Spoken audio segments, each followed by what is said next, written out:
With us now live from London is Richard Hillgrove, former public relations advisor to Julian Assange. Richard, thank you for getting up early. We appreciate your time.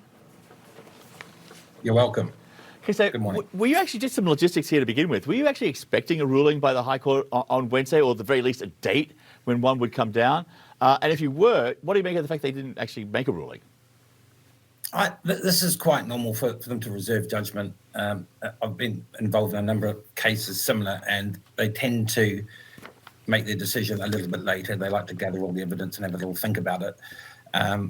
Their decision is expected in days rather than weeks, because obviously the entire world is watching this case. They know they need to make a quick decision. Which way do you think they'll go? I think that either which way we get another delay, but there's a kind of a conveyor belt that they have a trajectory, and they want to see Assange off British soil, in spite of UN ruling, let him go free. He's been tortured, his life's in danger, despite all the mental health concerns, and despite the concerns that if he's on American soil, his life's in danger from some sort of Epstein-style suiciding, according to some conspiracy theorists. But maybe they're not conspiracy theorists. Maybe there's a real danger. There's enough dossier of evidence that the CIA did try to assassinate Assange. So if he's off British soil and he's in America, his life's in danger. I think Australia needs to kick in now and do the right thing, get him home. Well, with that in mind, in 2021, the US said if Assange was in fact extradited and then convicted, he would be allowed to serve prison time in Australia, where there is no death penalty. This was verbal assurance. Despite that, the lawyers, Julian has put forward this argument of the possibility of death, in particular the death penalty if he stands trial. Here's how Amnesty International sees the risks from government-sponsored death, I guess, if you like, if he goes back to the United States. Listen to this. If he were found guilty, he could be given an extraordinarily long sentence. There are different numbers bandying about.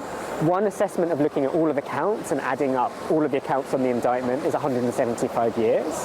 Another that we frequently hear is life. So Amnesty is talking about 175 years life in prison, which is not the death penalty, which would be, life in prison is bad enough. But you're saying that it's not just the life sentence or the death penalty handed down by the US court. There are other moves afoot to kill Julian. It's exactly. It's not that he could serve his time if he was prosecuted by a Virginia jury in Australia. It's the fact there's going to be a trial, and the trial is going to be heard in America. So he's going to have to land on American soil. And will he ever get to trial? Because what they're trying to do him for is leaking. He's going to have an open court.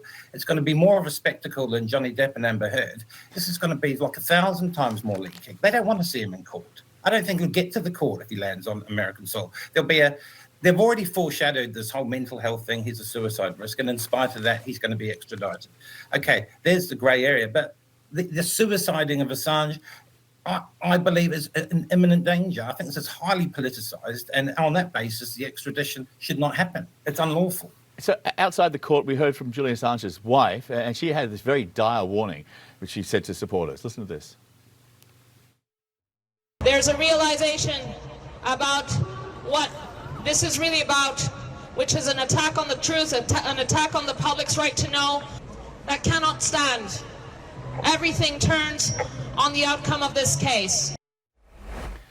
There is broad agreement among those in the United States who support freedom of speech as well as journalism that is in fact the case, that if Assange does face trial and is convicted, it will have a chilling effect. But the problem is we'll only know if that's true after Assange faces trial and if he's convicted. And then, if there really is a problem, she'll be right. It'll be too late. It will absolutely be too late, and that's a leading question for me. I mean, Stella Assange supports the incredible artist Andrei Malotkin, who lives in the south of France. He's Russian by origin, and he's created a dead man's switch, which will be linked to the lawyers. And if anything happens to Assange's life, $40 million worth of art will go up with a CI-grade bomb that he's created. So he's getting world attention at the moment. I visited him quite recently. She supports that. This is basically pivotal for humanity, because if Assange goes down, this is the end of freedom of expression. You should be worried. I mean, you could say something on CNN and find yourself extradited to a country like the UAE. Do you want that situation? This is no different. Assange is a journalist. Well, that's where it comes down to, was he a journalist? Was he, was he committing treason? Was it espionage? We'll find out what the court rules, I guess, Richard. But thank you so much for being with us. He's won every single journalism award you can imagine. He's a different type of journalist. He's a journalist. And we'll leave it at that. Richard, thanks for being with us. We appreciate your time and your thoughts. Yep.